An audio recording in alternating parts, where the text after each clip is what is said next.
absolutely support Measure H as a sales tax that replaces the last one as it expires. There's a number of really great reasons to do this. I love that it has no expiration date, which can give our local government more control of the finances, more ability to plan sustainably into the future. Instead of putting patches on problems, we can actually plan to really create solutions to those problems. I would primarily, my first thing, just as a homeowner, as a small business person, I want to get rid of debt. So any additional income that comes through from Measure H, the first thing I would do is be paying off that CalPERS debt. Ultimately, in the long run, that's going to save the city millions of dollars. And it's that money that we can be putting towards important programs that we want to see more encouraged, and those infrastructure improvements and those, just fixing the roads.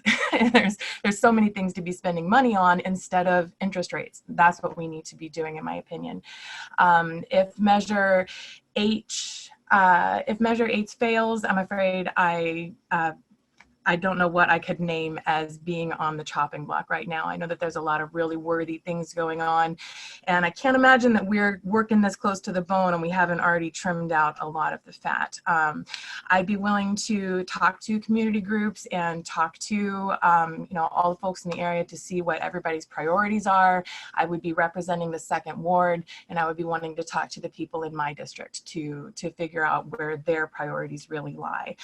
In addition to that, I think that the city is doing really great work on coordinating efforts of local agencies, the emergency response to COVID, as well as other things. Most efficient way we could be using our time and energy is to coordinate services that already exist and are already being done by the community.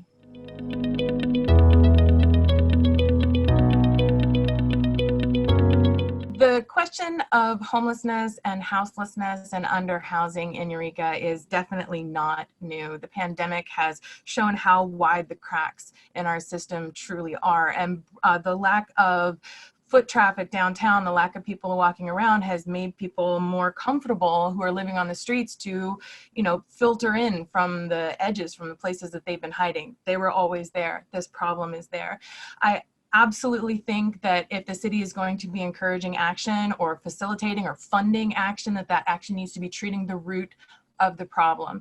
And one of the big reasons, or some of the big reasons, that people are on the street and causing this blight and causing these difficulties and these unsightly problems is addiction and mental illness. I absolutely support a needle exchange program.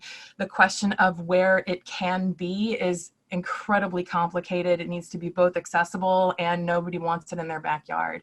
A mobile option might be something that could address those issues. Go to where the people are. Not only could it engage people more in connecting with resources and connecting with healthier ways to engage in risk, but it could also then not be one spot where people go and where community, needle drug users gather to do their thing. If that place is moving around, then it wouldn't create a blight or a difficulty for one particular neighborhood or one particular set of businesses. It could be on the move. That's obviously going to be super complicated. I think that we have some really great county examples of housing and reentry programs, like the WEX program and the Step Up program. I've worked with both of those to help get people on the job training so they can reenter the workforce. Those are really great.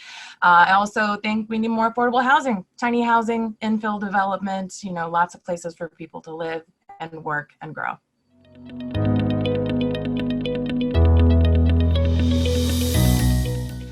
Attempting to find a rental, attempting to lease a rental in Eureka is one of the most dehumanizing processes that I have been through. And I have lived in my car. I've applied for food stamps. It's hard. It's really difficult to just be a responsible adult with a job and you just can't find a place to live. We do not have enough affordable housing here. There's lots of ways that the community can address this, but there's only so many ways the city can address it. Not being able to afford to build affordable housing.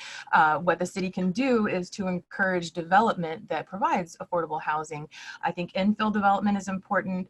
I love the idea of tiny house villages or other sort of alternative housing models that really look at the possibilities, the immense possibilities for space. And something like a tiny housing model would, depending on where it was placed, would not only provide lots of affordable housing, but it could increase people, it could increase foot traffic or increase a walkable community. It can increase use of public transportation or effective use of public transportation.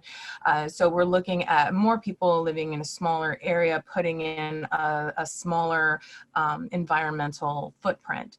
And I really like those ideas. I think we have a lot of potential here for creative solutions. I think we have a lot of really great examples near and far to look to.